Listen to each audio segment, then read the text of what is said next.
내란 사태가 발생한 지 정확히 583일 만에 사법부 역사상 가장 충격적인 첫 번째 대법원 확정 판결이 내려졌습니다. 피고인 윤석열에 대한 징역 7년형이 확정되는 역사적인 순간이 마침내 눈앞에 펼쳐진 것입니다. 상고 기각이라는 네 글자가 대법정에 울려 퍼지는 순간 꼼수로 일관하며 책임을 회피하려던 피고인들의 주장은 완전히 무너져 내렸습니다. 하지만 오늘 우리가 주목해야 할 진실은 단지 이 징역 7년형에 그치지 않습니다. 이 판결이 왜 다른 7개의 중대한 재판들을 도미노처럼 무너뜨릴 결정적인 열쇠가 되는지, 그리고 그 뒤에 숨겨진 또 다른 거대한 배후 세력들의 몰락 과정을 지금부터 낱낱이 파헤쳐드리겠습니다. 영상의 마지막 부분에는 이 모든 판결 뒤에서 벌어지고 있는 뉴스타파 한상진 기자의 목숨을 건 24차 공판의 충격적인 법정 민낯과 재판부의 노골적인 편들기 실태까지 단독 공개할 예정이니 끝까지 채널을 고정해 주시기 바랍니다. 내란 583일 만에 윤석열에 대한 첫 대법원 확정 판결이 나왔습니다. 징역 7년이 확정됐는데요. 그 순간 영상으로 보시겠습니다. 한여 대법관의 일치된 의견으로 다음과 같이 판결합니다. 주문, 상고를 모두 기각한다. 원심은 같은 취지에서 공수처의 수사 절차가 적법하다고 판단하였습니다. 이러한 원심의 판단에 피고인이 상고의로 주장하는 법리 오해 등의 잘못이 없습니다. 자, 왜 기각한다고 그랬어? 말이 안 되니까. 놀랬지? 왜 기각해? 그러니까 기각한다 그래가지고 뭐야? 이걸 윤석열이 걸었으니까. 아. 윤석열 네 주장을 새끼야 기각한다 인마야. 요 얘기인 거예요. 네. 7년 구형은 안 나왔네요. 어? 이거. 왜냐하면 네. 2심에서 결정된 걸 대법원은 확정. 이게 맞다 아니다만 하는 거야. 아, 7년에 선고한다. 땅땅 이렇게 할 줄 알았는데 그게 아니구나. 2심이 맞다. 아. 아니다. 네. 요거만 하는 게 대법원인 거예요. 형량 네. 판단을 안 해요. 그래서 저렇게 판결이 나왔다. 네. 자, 형님, 여기 7년 확정 판결 굉장히 의미가 있죠. 아니, 나는 집에서 이거 봤거든. 예. 굉장히 찡했어요. 그 빛의 혁명에 관련된 책들이 의외로 많은 거 있죠. 나 화보집 있어. 이렇게 두꺼운 빛의 건데. 혁명? 네. 그러니까 우리 윤석열과 싸워서 내란 겪어내는 전 과정에 대한 사진집 이런 거 보면 얼마나 우리가 간절하고 맞아. 처절하게 고민하고 싸웠는지가 흔적이 쫙 있는데 수많은 이제 재판이 있고 판결이 있는데 이게 엄청 중요한 판결이에요. 윤석열이 아직 한 7, 8개 더 해야 될 게 많이 7개 남았어요. 있는데 네. 최초로 대법원 확정이야. 와. 무슨 헌법소원에서 다시 한번 걸어보겠다는데 그건 택도 없는 얘기고 헌재에서 그거 하는 건데 그건 택도 없는 거고 네. 이제 공식적으로 이제 계속 남은 일 말고 땅 하고 한번 이제 확정한 거야. 네. 그러니까 내란 종식하는 그 공식적 게 윤이 저렇게 개판을 치는 그 과정 전체가 함께 떠오르면서 맞아. 또 하나는 요새 우리 다 머리 복잡하잖아. 내부에서 이렇게 갈등하잖아. 근데 네. 저 때 우리는 얼마나 한 마음이었던가. 맞아. 얼마나 하나였지? 네. 마음 졸이면서 맞아. 윤석열 저 경호원들 이렇게 데리고 다니면서 저기 바리케이트 쳐놓고 버티고 이러는 거 보면서 오늘 아침 6시에 간다들 하면서 잠 못 맞아. 자고 막 아이고 이런 진짜. 것들 다 지나오고 지금 이렇게 되어 있는 건데 형님 말씀하셨듯이 이 대법원 판결 내용에 다른 7개의 재판에서 다투고 있는 것들이 많아. 다리가 걸쳐 있는 것들. 이걸 대법원이라는 최종심에서 땅땅 해버렸기 때문에 네. 이제 다른 재판을 볼 때 좀 더 마음 편하게 봐도 된다. 다 연동돼 우와. 있는데. 엄청나게 중요한 그 판결이 나온 거예요. 조이대가 있음에도 불구하고 어쨌든 너무 의미 있는 결과가 나왔기 때문에 우리가 진짜 희망을 가져볼 수 있네요. 조이대 우리가 뭐라 했지만 지금 찌그러져 있잖아요. 이빨 다 빠졌구나. 네. 근데 이게 조이대 하나만 들어본 게 아니라 난 좀 처음 한 것 같은데 법원도 여론의 눈치를 엄청 보는 데구나를 느꼈어. 네. 그러니까 이재명 대통령 집권 후에 이 흐름이 없었다면 대법원 딴짓했어. 예. 난 그렇게 생각해. 네, 맞습니다. 우리 듀에토가 네. 윤석열 혼수한다. 그 형님이 택도 없는 얘기라고 했고. 택도 없어요, 그건. 예, 똘미님도 감사합니다. 네. 이 사람이 잊으면 안 됩니다. 이쯤 되면은 아까 그 대법원 판사님께서 대법관님께서 얘기를 하셨죠. 공수처의 수사 권한은 타당하다라고 얘기를 했죠. 그거 이상하다라고 얘기한 인간이 누굽니까? 아. 지기현입니다. 지기현. 지기현. 뭐하지? 지금 아직도 판사예요. 삼겹살에 소주 먹고 있는. 상급심의 판결을 받아야 된다라고 하면서 이 직위원이 들어준 건데 이번에 확실하게 입장정했지. 그러면서 그 완전히 1심 못해. 판결 그 윤석열 무기징역 하면서 뭐라고 했습니까? 사형 안 주고 초범이라서 아유, 또 시작이야. 고령이라서 고령이라서. 그 얘기를 했던 게 또 직위원이에요. 화가 난다. 이거 내란 재판이 엄청나게 앞서서 시작됐어요. 근데 지금 늦잖아요. 다 직위원 때문이에요. 그래. 내란 재판이 빨리 끝났으면 다른 재판 우리 관심도 안 가져도 돼요. 그냥 쭉쭉쭉 끝날 거야. 진짜. 근데 지금 다른 그렇구나. 건들로 갖고 봐봐. 지금 오늘 이것도 다른 건이거든. 오늘은 이제 체포 방해했던 거. 그리고 이제 내란 때 구라로 야매로 쪽이 다 안 부르고 국무위원 대강 아, 네. 불러갖고 땅땅땅 한 거. 그리고 그 당시에 이제 제대로 된 그 계엄 선포문 안 만들어 놓고 나중에 만들어 놔가지고 뭐 하려고 그러다가 찢어버린 아, 거. 네. 뭐 요런 거. 그리고 해외에 트럼프한테 기독교 하나님을 위해서 이런 걸 했습니다. 요 따위 식으로 해가지고 허위 공문서 해갖고 작성했어요? 뚝 뿌린 거. 어. 요런 것까지 다 유죄가 나버린 거기 때문에 아까 얘기했듯이 7개 재판이 걸린 것들이 요런 것들이거든. 그래서 이번 재판이 굉장히 중요한 의미가 있다. 아무튼 직위원 아니었으면 이게 굉장히 빨리 그렇다. 끝나고 기준이 됐을 건데 직위원 때문에 참 우리나라 고통받고 있다. 라는 말씀. 우리 JYN님이 윤석열에게 남은 희망은 부활뿐이다. 죽은 지 3일 만에 부활뿐이다 라고 했어요. 자, 아무튼 뭐 이런저런 얘기들이 나오는데 아직 7발이 더 남았다고 말씀을 드렸죠. 제가 어떤 재판들이 남았나서 보면은요. 일단 메인이죠. 내란 우두머리 1심에서 무기징역 나왔어요. 검찰은 사형을 구형했고 2심 진행 중인데요. 그리고 담 하나 이거 아직 거의 진행이 안 되고 있어요. 최상병 사건 덮으려고 했던 거 요거 1심 아직도 안 나왔고요. 네. 이종석 도망시킨 거 있죠. 런종석 네. 만든 네. 거 호주로. 그것도 진행 중이고 세상에. 한덕수 재판에 나와가지고 구라를 쳤어요. 그거 위증. 그게 무죄가 나왔거든요. 그래요? 요 유죄로 나와야죠. 대놓고 거짓말 했는데. 네, 왜 무죄야? 그게 이제 1심이 무죄라서 2심 진행 중이고 명태균한테 여론조사 공짜로 받은 거 요거 구형은 징역 4년 1심 기다리고 있어요. 얼마 안 남았어요. 네. 7월 13일이면 내일 모레 뭐요? 바로 나오게 돼 있고 가장 중요한 거 맨 밑에 건진보사 만난 적 없다. 라고 얘기한 거 구라로 이게 증거까지 다 나와버렸잖아요. 네. 만난 게. 그렇기 때문에 허위사실 공표. 이건 공직선거법 위반인데 네. 지금 징역 2년 구형을 해가지고 법원 선고가 7월 27일 이달 말이거든요. 네. 저게 만약에 100만 원 이상. 나오면은 내란당 얼마? 400억? 400억. 토해내? 그 토해내죠. 토해내는 게 아니고 나라에서 보조를 받았어요. 네. 왜냐하면 선거 때? 비용을 돌려받게 돼 있거든. 네. 그래서 돌려받은 거예요. 근데 니들이 가짜로 해가지고 이 나라 돈을 갖다가 쓰는 이 중요한 걸 갖다가 구라로 해가지고 죄를 받았어? 다 내놓게 되는 거예요. 저 윤석열 하나 때문에 토해내야 되는 거야? 그렇지. 그 해당 당이 윤석열 한 담이 아니고 당이 내세운 후보니까 그게 내뱉게 되는 건데 자 이제 그러면은 400억이면은 내란당 없어질까? 돈 많다던데 거기. 땅이 많아. 전체 재산이 그래요? 얼마인가 보니까 네. 얼마예요? 1,000억이 넘어가더만.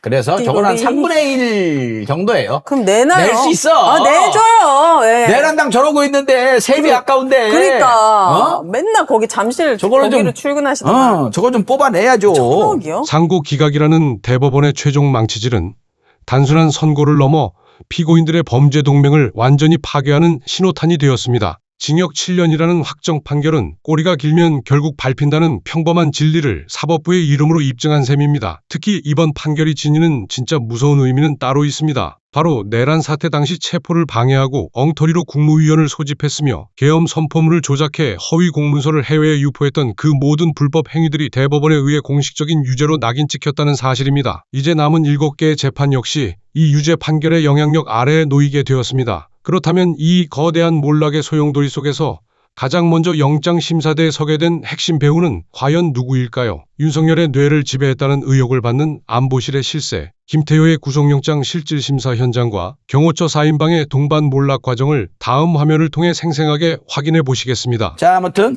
이게 이제 유죄가 나오면서 되게 또 우리가 주목받아야 되는 게 뭐냐면 아까 얘기했죠. 해외에 특히 미국 이런 데다가 이 계엄의 정당성, 이 워낙에 극악무도한 좌파 세력들이 나라를 뒤엎으려고 해가지고 하나님을 위한 마음으로만 했다 이러면서 구라로 이제 외신들에게 이제 미쳤구나, 뿌린 진짜. 거. 그게 네. 유죄가 나왔다고 했잖아요. 네. 그렇다면은 안보실 1차장이었나? 김태효. 김태호. 김태효가 지금 구속영장 심사받고 있어요. 아, 밖에 오전 있었구나. 10시부터 시작했어. 네. 김태효란 인물이 윤석열의 뇌를 지배한 인물이다라는 얘기를 우리가 많이 했었잖아요. 근데 네. 내란을 몰랐다? 말도 안 말이 돼? 라고 얘기를 했는데 네. 이 건으로 걸린 거야. 지금 해외에 불법으로 이런 돌렸구나. 공문 보낸 오. 거. 근데 김태효는 뭐냐면 지시는 했다. 왜냐하면 그게 증거로 나오니까. 이게 지시는 했다. 근데 지시는 했는데 따를 줄 몰랐대요? 자기가 중간에 있는데 밑에 애들이 했대. 아, 뭔 소리야? 그걸로 지금 빠져나가려고 하고 있는데 네. 어찌됐건 윤석열이 어제 대법원에서 이게 유죄 판결이 났기 때문에 여기 명령을 받은 김태호가 무사할까? 무사하면 이게 안 되죠. 김태호가 했던 유명한 말이 있지. 그때 우리도 헷갈려야 된다고 하면서 사실상 이제 그 핵무기를 가진 느낌이다. 아, 지리 큰 소리 쳤다가 안 되니까. 그리고 완전 일본에 대해서 엄청, 완전 거의 친일파스러운 말도 엄청 많이 했던 것 그러니까 같은데. 윤석열 치하의 주요 인물들 대다수가 단죄를 받고 있는데 이상하게 김태호가 빠져나왔단 말이에요. 지금 공범을 해외 그 계엄 정당성 요구하는 거 보냈다. 네. 그 정도를 일단 걸어놓은 건데 핵심은 네. 그거잖아요. 북한하고 전쟁 일으키려고 하는 플랜의 핵심 아니었겠는가. 네. 그러니까 무인기 띄워보낸 거에 김태호가 가장 주도적인 역할을 하지 않는가 하는 의심인데 네. 그게 어디까지 파헤쳐질지는 모르겠어요. 네. 그러나 적어도 우리가 윤을 처단하면서 그 휘하 세력 중에서 핵심은 적어도 강하게 단죄를 한다고 한다면 김태호는 빠질 수가 없는 사람일 거예요. 그럼요. 네. 빠져서도 안 되죠. 오늘 판결 오늘 아마 밤쯤엔 나올 것 같은데. 김태효? 예. 아, 얘가 오늘 구속 안 돼도 사실상 구속된 느낌입니다. 얘는 지금. 약간 그런 느낌으로. 예, 그런 상황이다. 이 김성훈은 구속돼서 너무 시원하다. 그렇죠. 그 막 작살로 고기 잡아주고 이 사람 아니에요? 예, 요것도 말씀을 드려야 되는데 시간은 이렇지만 네. 어제 저기 결과 한번 보여주시죠. 자, 구속이 됐어요. 지금 저기 윤석열을 보호했던 그 아방궁에서 네. 박정훈 전 경호처장 이 양반은 처음에 맞고 나서 그 다음에 런을 했거든요. 그런데 징역 7년 구형에 4년 선고가 나왔어요. 네. 근데 김성훈 얘가 핵심이죠. 그러니까. 얘가 박정준 없을 때 왕이 돼가지고 그 윤석열을 비호했으니까 걔가 징역 5년 그리고 그 밑에서 아주 강성으로 똑같은 짓거리를 했던 그래요? 이광우가 징역 2년 6개월, 아니고 2년 반이네요. 그리고 김신이라는 쟤도 아주 그 경호원들한테 닥달하고 난리 쳤었대요. 그래요. 징역 1년에 집행유예 2년. 그러면 구속이 안 돼요. 그렇기 때문에 구속은 3명만 됐는데 형님 어떻게 보십니까? 형님? 아니, 그 김성훈 잡아놓고 5년 준 거, 그 정도면 난 됐다고 생각해요. 그 정도면 됐다? 예, 네. 맹목으로 충족해서 저 이권 노리고 이익 보려고 저런 사람인데, 네. 뭐 그렇게 크게 관심 가질 대상은 아니었던 것 같아요. 예. 예. 다시 한번 보여주시면은 지금 1심 결과란 말이에요. 제가 볼 때는 박종준보다 김성훈은 2배 나와야 되거든요. 그럼, 오히려 박정준은 좀 많이 나온 거지. 예. 저 사람은 처음에 하고 죄송합니다 하고 쓱 뺐어. 그러면 징역 4년을 줄 거면 김성훈을 징역 8년을 주고 이광호를 징역 반을 줄 거면은 김성훈 8년에 이광호를 4년을 줘야 되는 거죠. 그리고 김신은 구속을 시켜야 되는 거고. 아마 2심에서 조금 더 무거운 형량이 나오길 기대합니다. 왜? 국민들 뻔히 다 보고 있는 데서 국민들 분노하고 있는데 거기서 총 가지고 까딱까딱거리면서 이랬단 말이야. 이런 애들은 어떻게 그냥 그러니까. 만약에 무력 충돌이 일어났다. 진짜 어떻게 됐을까? 죽었죠. 한 10명 죽었으면. 예. 끔찍해요. 야, 그것도 큰일이다, 큰일. 예. 아무튼 김성훈 형님 말씀하셨듯이 구속 5년 된 거 돌아다니고 있었단 말이에요. 그러니까. 정말 신기했어요. 어떻게 저런 인물이 우리하고 같은 공간에서 돌아다니면서 숨쉬고. 부대끼지? 이 생각했었는데 그게 이제 끝난 거는 다행이라고 생각이 들고 네. 이쯤 돼서 이제 마지막으로 저 김성훈보다 더 어이없는 우리 곁에 스쳐 지나다니는 돌아다니는 인물이 있습니다. 누구요? 창문 깨고 들어갔던 김현태요. 네. 김현태는 심지어 전환길 옆에 딱 붙어가지고 김현태. 출마까지 했고. 출마까지 하고 국회에 와가지고 그때 추웠어 농담이나 하고 자빠졌고 그런데 이러고 있단 말이에요. 김성훈은 몰라도 김현태는요 좀 아주 굉장히 지지부진해 재판이. 군재판으로 가야 되는 거 아니에요, 이 사람은? 그 특검에서 이 사람 구속시켜야 된다고 했는데 판사가 아직 구속을 안 시켜요. 돌아다니고 있는데 어찌됐건 이러고 있다 구속되면 더 짜증 나겠죠. 그쪽도 갈라졌다면서요. 모스가 돈 달라고 지들끼리 저기 돈 그래, 때문에 저기 황교안하고 전환기라고 싸우는데 돈 때문에 오신 거 아니잖아요, 교수님. 그러고 있어요. 아무튼 김현태 같은 경우는 아직도 정신 못 차리고 있으니까 이거 판결 1심 나올 때 판사님이 반드시 요 가중 처벌해야 된다고 봅니다. 반성의를 넘어서 네. 조롱까지 하고 다니잖아요. 큰일 났죠. 네. 정권의 안위를 지키기 위해 국민을 겁박하고 권력을 사유화했던 이들이 마주한 말년은 처참함 그 자체입니다. 구속영장 심사대 앞에서 나는 단지 지시만 했을 뿐 아랫사람들이 실행할 줄 몰랐다며 비겁한 변명을 늘어놓는 모습은 실소를 자아내게 만듭니다. 게다가 법원에서 100만 원 이상의 벌금형만 확정되어도 내란당이 국가로부터 지원받은 선거 보조금 400억 원을 전액 반환해야 하는 대참사까지 코앞으로 다가왔습니다. 1,000억 원이 넘는 자산 중 무려 3분의 1에 달하는 거액을 뱉어내야 하는 이 치명적인 상황 속에서 그들은 스스로 파멸의 길을 걷고 있습니다. 하지만 정작 우리를 더욱 분노하게 만드는 것은 아직 끝나지 않은 현실 속의 야합입니다. 과거 대선 직전 터져나왔던 대장동 의혹의 배후를 덮기 위해 그들은 여전히 사법부의 방패 뒤에 숨어 법치를 조롱하고 있습니다. 뉴스타파 한상진 기자가 직접 겪은 24차 공판 현장. 그곳에서 드러난 윤석열의 오만한 태도와 이를 묵인하는 판사의 충격적인 카르텔을 지금 공개합니다. 네, 윤석열 재판이 어제 그제 그리고 오늘 보도가 많이 나왔습니다. 사실 보도가 많이 나왔는데 한상진 기자와 관련된 재판은 거의 나오지 않았죠. 네, 없죠. 예, 없지는 거의, 않죠. 거의 없죠. 예. 거의 없죠. 예, 확실한 건 한 편은 나왔어요. 네. 한 편은 나왔습니다. 한 편은 몇 개 봤습니다. 예, 몇 개 나왔습니다. 예. 그 모든 보도가 윤석열 재판, 윤석열 네. 선고 그게 더 중요하니까. 예. 네, 그게 더 중요하죠. 그거부터 하지 않고요.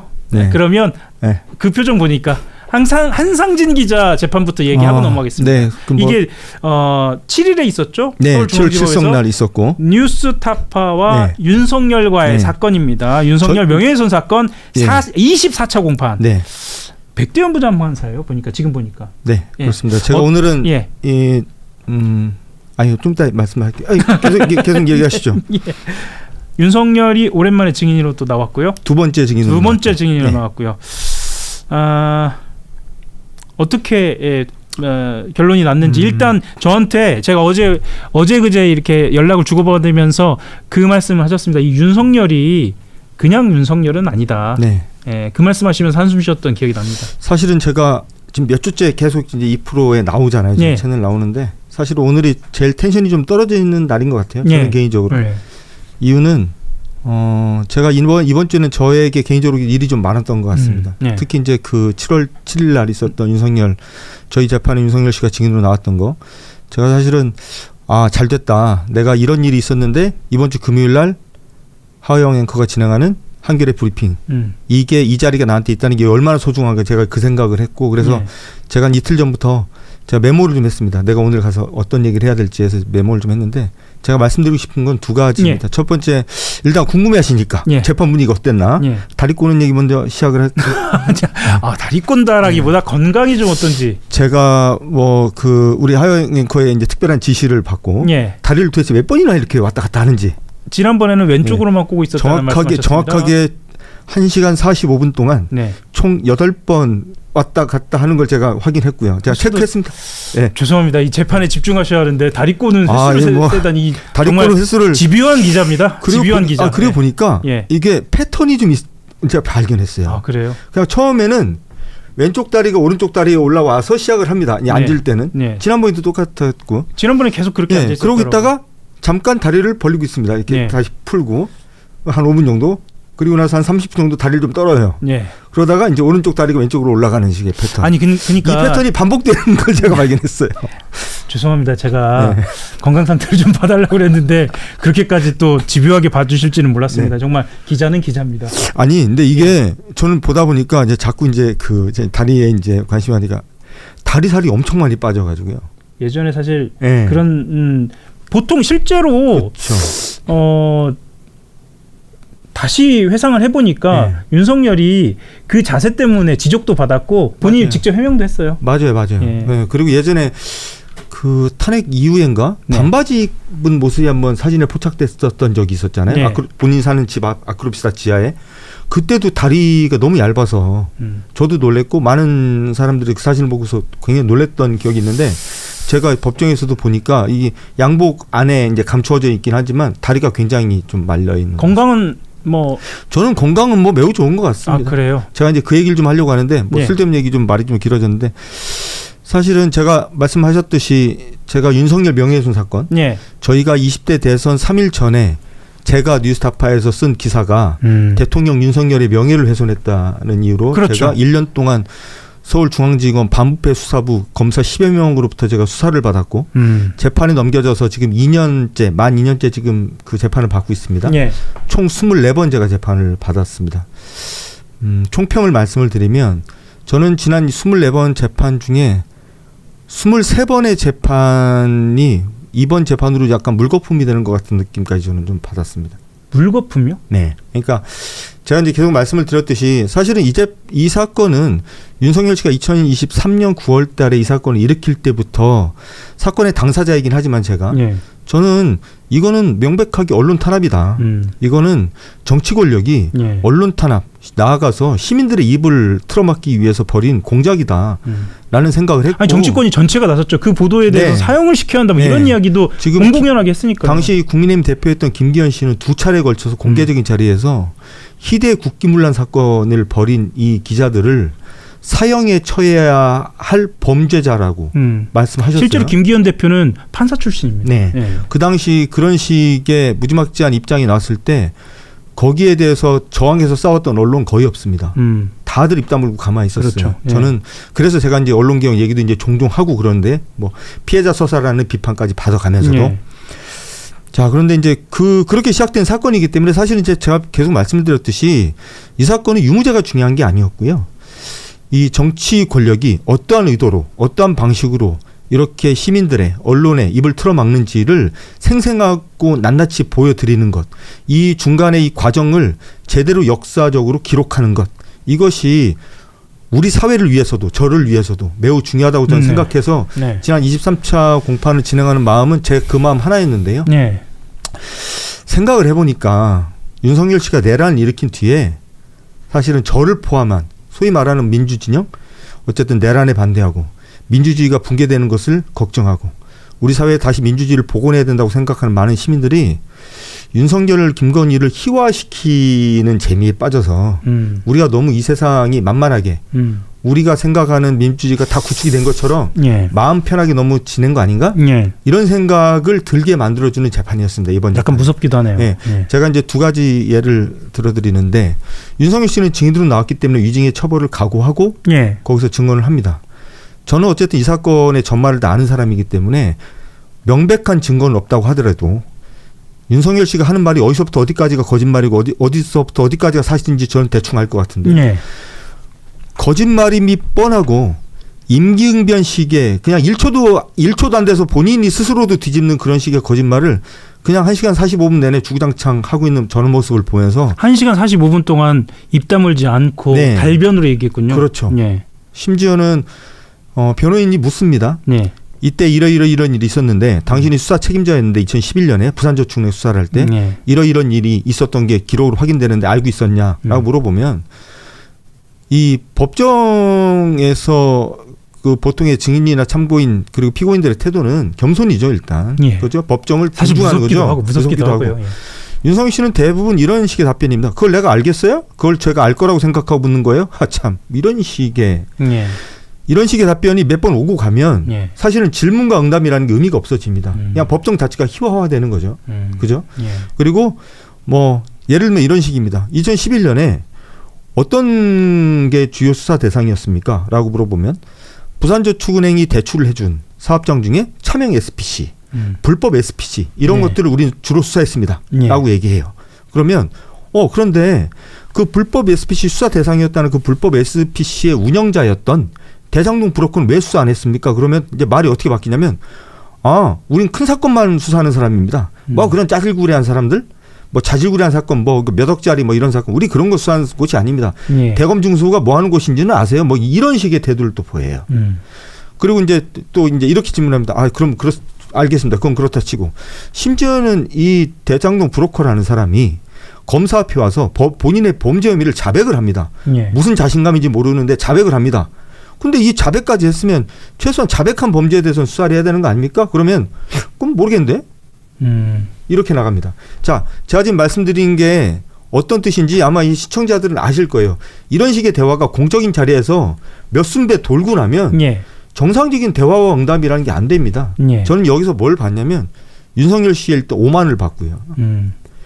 두 번째는 윤석열 씨의 저는 자만을 또 봤습니다. 예. 이게 어떤 차이가 있냐면 제가 그날 2시간 동안 내내 생각한 건 그겁니다.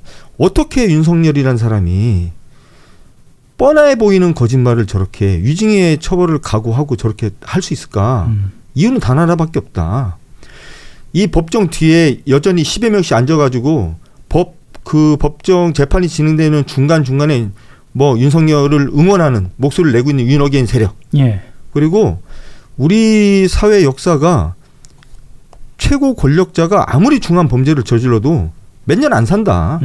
몇 년 안 살고 나와서 다시 정치로 복권되고 우린 지난 지방선거 때 보지 않았습니까? 온갖 범죄를 저질러서 10년, 20년이 넘는 실형을 받았던 사람이 사면복권 받은 뒤에 지방선거 후보자로 나온 서울시장 후보랑 손을 잡고 다니면서 예. 청계천에서 선거유세를 하고 거기에 사람들이 환호를 하는 모습을 우리는 봤어요. 저는 윤석열 씨가 머릿속으로 그리고 있는 자신의 말년은 저런 모습일 것 같다. 저런 자신감이 있기 때문에 지금 이런 엄중한 상황을 이렇게 희화화시켜가면서 정말 능수능란하게 정말 메시가 드리블 하듯이 예. 마치 법정을 자신의 개인의 놀이터처럼 저렇게 활용하고 있는 모습을 보면서 저는 궁금한 게 근데 네. 사실은 백대현 부장판사도 예전에 그 판결을 하는 것이나 아니면 네. 재판을 진행하는 것을 보면 굉장히 단호했거든요. 네. 그리고 검사들도 지금 24번째니까 네. 윤석열의 이런 태도를 예상치 못했던 것은 아닐 텐데. 예상을 했죠. 예, 그럼에도 불구하고 그리고 변호인도 마찬가지고요. 네. 그럼에도 불구하고 윤석열이 그랬다는 건 또 의외예요. 제가 뭐 윤석열도 의외고요. 제가 오늘 사실 이런 얘기를 하면 좀 어쩌면 좀 논란이 좀 될 수도 있겠습니다. 근데 저는 사실은 제가 2023년 9월 달에 수사를 받기 시작한 뒤부터 제가 한 2-3번 정도 굉장히 큰 고민을 했었던 순간들이 있었거든요. 네. 언제냐면 제가 9월 달에 압수수색을 받아요. 네. 그리고 12월 달인가 검찰에서 조사를 받으러 들어오라고 연락을 받습니다. 네. 그러니까 이제 피의자 네. 신문조서를 꾸미자. 예. 제가 그때 고민을 합니다. 저길 들어가야 되나? 제가 저길 들어가는 거는 저 수사에 협조하는 의미가 있는데 오히려 내가 여기서 그냥 거부하다가 체포돼서 끌려가는 게 훨씬 더 언론인의 입장으로서 그리고 정치 권력으로부터 언론을 지켜야 된다라는 사명감, 저널리즘 여기에도 부합하는 행위 아닌가? 저런 식의 명백한 언론 탄압에 내가 응해서 뭐 수사에 성실히 응하겠습니다. 이런 태도 많이 취하잖아요. 이게 맞나? 이런 고민을 정말 많이 했는데 제 변호인들이 뜯어 말리는 거예요. 그렇죠. 일단 수사는 응해야 된다. 수사는 응해야 된다. 예, 맞습니다. 그래서 제가 결국에는 했었던 마지막 저항이 뭐였냐면 검찰청에 이제 제가 이제 출두를 해요. 네. 출두하니까 아니나 다를까 이제 기자들이 쫙 모여 있죠. 네. 그러면서 저한테 뭐 범죄 혐의를 인정하십니까? 뭘 한 걸 그 인정하십니까? 인터뷰가 영상이 돌죠 지금. 돌죠. 예. 그때 제가 뭐라고 하냐면 아주 소극적 저항. 저는 검찰 수사에 성실히 응할 생각이 전혀 없습니다. 제가 이렇게 말했거든요. 예. 왜냐? 이건 부당한 수사고 언론 탄압이고 저는 상식적으로 이해할 수 없는 수사이기 때문에 저는 이런 수사에는 성실하게 응할 생각이 전혀 없습니다. 제가 이 말을 해요. 그날 제가 저희 변호인들한테 엄청 깨졌습니다. 예. 피고인이 이러면 안 된다. 안 되죠. 어쨌든 사건이 시작되면 예. 어쨌든 무죄를 받는 전략으로 가야 된다. 그렇죠. 근데 변호인 입장에서는 그렇죠. 변호인 입장에서는. 근데 사실은 그때 저는 생각이 좀 달랐어요. 이거는 유무죄가 중요한 게 아니라 이거는 정치 권력이 언론 탄압인데 내가 정치 권력 언론 탄압인 사건에서 역사적으로 어떻게 기록될지가 뻔히 보이는 사건에서 내가 유무죄를 다투기 위해서 싸우는 거 이건 너무 소극적 저항인 제가 여기서 좀 설명을 보태면 네. 지금 말씀하시는 상황은 네. 지금 상황하고 좀 다른 상황입니다. 아, 좀 그러니까 다른 상황이네요. 지금은 이재명 정부의 상황이고 네, 그렇죠. 아까 말씀하셨던 수사의 시작은 그렇죠. 윤석열 정부였습니다. 그렇죠, 그렇죠. 예. 제가 근데 이제 이번 저희 윤석열 씨 증인신문 과정에서 제가 이제 했었던 생각이 사실은 전에도 저희 재판이 진행되는 과정에서 특히 윤석열 씨가 내란을 벌인 이후에도 진행됐던 수많은 재판에서 저는 그 재판장께서 굉장히 내심을 드러내 보이는 식으로 재판을 진행하는 모습이 계속 이렇게 좀 마음에 좀 걸리는 게 좀 있었어요. 그러니까 예를 들면 저희 재판에 참 재밌는 현상이 나오는데 윤석열 씨가 내란을 일으키기 전에는 검찰 측 증인들이 하나도 빠짐없이 모두 나와서 법정에서 마치 준비한 대본을 읽듯이 검찰 측 입맛에 딱 맞는 진술을 쏟아냈습니다. 뭐 남욱 같은 사람들. 예. 진짜 누가 읽어준 거를 외워서 온 것 같이 이렇게 얘기를 합니다. 10여 년 전 얘기를 어제 일처럼 기억을 해서 막 얘기를 합니다. 그런데 내란 벌어진 이후에 상황이 완전히 달라집니다. 네. 이 사람들이 말을 다 바꿉니다. 말을 바꾸는 태도가 뭐냐면 자기가 검찰에서 이렇게 진술 안 하면 거의 패 죽일 것처럼 삼족을 멸할 것처럼 그렇게 협박을 해서 어쩔 수 없었다라는 식으로 말을 바꿉니다. 심지어는 검찰에선 무서워서 말하지 못한 것이 있는데 여기 와서 한마디 하겠습니다. 이런 분들이 있어요. 예를 들면 대장동 최초 사업자 이광길 씨 같은 분이 그렇습니다. 네. 그러면 재판부는 일단 의심을 먼저 해봐야 되죠. 이거는 재판부이기 때문이 아니라 대한민국 국민이 누구라도요.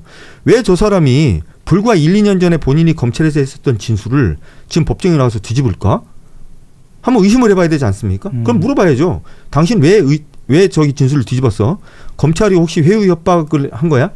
아니면 검찰에서 진술을 그렇게 할 수밖에 없는 무슨 뭐 내적인 사정이 있었어? 이유가 뭐야? 이렇게 물어봐야 되잖아요. 네. 그게 아니에요. 저희 재판장은 검찰에서 한 진술과 다른 진술을 증인이 그 법정에서 하면 소리를 지르면서 왜 검찰에서 한 진술을 지금 와서 뒤집냐? 이러면서 소리를 막 지르면서 그만하라고. 그건 좀 이상하네요. 그만하라고 소리를 막 지릅니다. 예. 그런데 반면에 유동규 씨 같은 분이 저희 재판에 이제 증인으로 나왔어요. 이 사람은 사실은 윤석열 명예훼손 사건 제가 쓴 기사와 하나도 관계가 있는 사람이 아닙니다. 이 사람이 그 검찰 측 증인이 됐던 유일한 이유는 제가 쓴 기사가 민주당, 이재명 캠프, 김만배 전부 다 작당 모의에서 만들어낸 기획기사라는 얘기를 그런 걸 거라는 얘기를 남욱 같은 애들로부터 주워 들었다. 예. 주워 들었다. 그 주워 들었다라는 전원 증언을 하기 위해서 부른 사람이에요. 예. 사실은 유동규 씨 같은 사람한테는 들을 증언이 거의 없는 상태죠. 이런 말을 들었어. 네, 그러면 끝나는 얘기입니다. 예. 근데 유동규 씨가 나와서 법정에서 내가 남욱한테 이런 얘기를 듣고 그 얘기를 나는 어떻게 해석했다 저렇게 생각했다라는 얘기를 막 수도 없이 쏟아냈는데 절대 제지하지 않습니다. 아, 그러면 지금 전반적으로 그런 상황이 알려지지 않았네요. 네, 사실은 지금 알려지지 않은 상황을 지금 말씀하시는 거잖아요. 사실 제가 지금 오늘 이제 이 얘기는 처음 하는데 사실은 제가 이 문제 의식을 계속 가지고 제가 저희 변호인들하고 상의를 많이 했습니다. 네.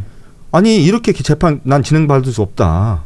이거는 불법 부당한 재판이라고 나는 밖에는 생각을 하지 않는다. 왜 우리 쪽 입을 틀어막느냐.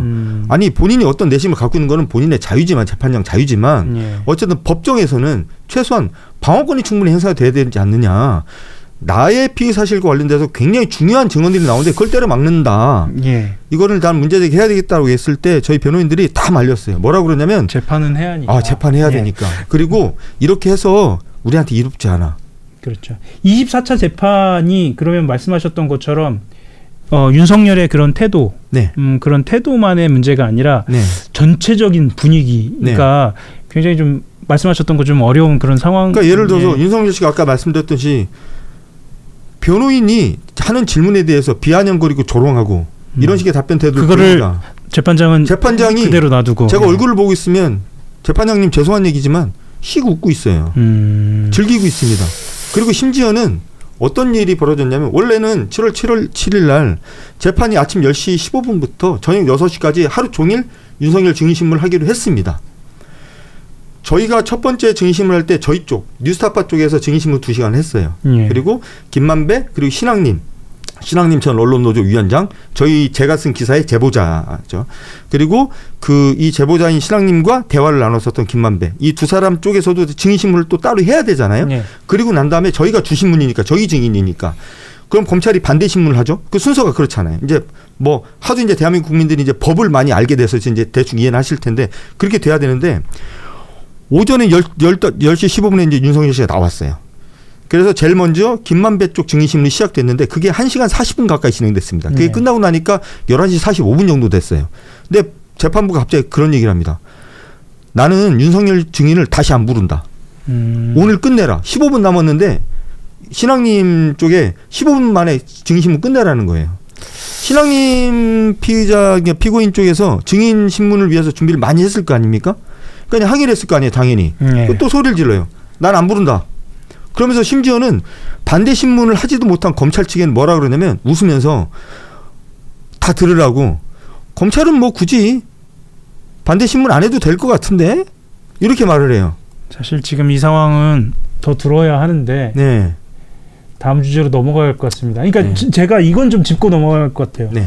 그러니까 지금 말씀해주신 그런 내용들, 이런 내용들이 왜 알려지지 않았죠? 그 얘기만 좀 하고 넘어갈까요? 두 가지만 말씀을 드리면, 첫째, 대한민국 언론이 어느 언론도 저희 지금 재판, 윤석열 명예훼손 사건 재판에 별로 관심이 없습니다.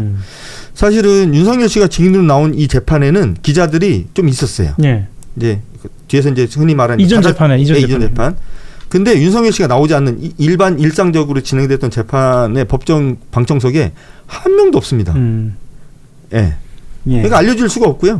그래서 사실은 저희 뉴스타파가 오로지 이제 저희가 재판이 있을 때마다 기사를 계속 쓰고 있는데, 저희가 또 저희 사건이다 보니까 재판정에서 벌어지고 있는 전체적인 분위기, 재판장의 태도, 이런 것까지 저희가 기사를 쓰기 좀 이상하잖아요. 당사자가 쓰는 게. 사실 이런 건 좀 누가 써줘야 되는데, 제가 사실은 그동안 이제 말을 안 하다가 제가 오늘 처음으로 이 말을 하는데, 제가 이 말을 하는 이유는 조만간 아마 대한민국 국민들이 다 아실 수 있는 일이 벌어질 수도 있을 것 같습니다. 그때 되면 또 제가 말씀을 드리겠습니다. 제가 오늘 이 말을 왜 하는지. 예고편 같긴 한데요. 더 여쭤봐야 하는데, 네. 사실 이제 다음 주제들이 만만치 않은 주제들이 만만치 않은 있어서 주제입니다. 지금 그 방금 말씀하신 그런 이벤트는 언제쯤 그러니까 언제쯤으로 생각하고 계신가요? 뭐 좀 생각해봐야 있을까? 되겠습니다. 윤석열 재판과 관련된 이야기. 네, 그렇습니다. 저희 재판 관련돼서. 당사자, 그러니까 우리 한상진 기자와 관련된. 제가 모종의 결심을 좀 해야 될 것 같다는 생각이 좀 하고 그래요? 있습니다. 오늘 우리는 내란 사태 583일 만에 내려진 대법원의 역사적인 징역 7년 확정 판결부터 권력의 칼날 앞에서도 흔들림 없이 언론의 사명을 다하고 있는 한상진 기자의 치열한 법정 투쟁기까지 모두 살펴보았습니다. 겉으로는 호령하며 법정을 지배하는 것처럼 행동하지만 그들의 내면은 이미 걷잡을 수 없는 몰락의 공포로 가득 차 있다는 사실을 우리는 똑똑히 목격했습니다. 사법부가 국민의 눈치를 보지 않고 권력의 편에 서려 할 때 진실을 밝히는 것은 결국 깨어있는 시민들의 목소리뿐입니다. 이번 대법원의 확정 판결과 뒤이어 터져나올 400억 원 보조금 반환 사태가 우리 사회를 어떻게 정화하게 될지 향후 추이가 매우 주목됩니다. 여러분의 소중한 생각은 어떠신가요? 사법부의 노골적인 편들기와 권력자들의 추악한 실태에 대해 자유롭게 댓글로 의견을 남겨주시기 바랍니다. 오늘 분석이 유익하셨다면 구독과 좋아요를 꼭 눌러주십시오. 그리고 어둠을 밝히고 정의가 바로 서는 대한민국을 위해 이 영상을 주변에 널리 공유해 주시기를 간곡히 당부드립니다. 여러분의 작은 공유 하나가 대한민국을 구하는 가장 강력한 힘이 됩니다. 다음 시간에도 더 날카롭고 예리한 진실로 찾아뵙겠습니다. 시청해 주셔서 감사합니다.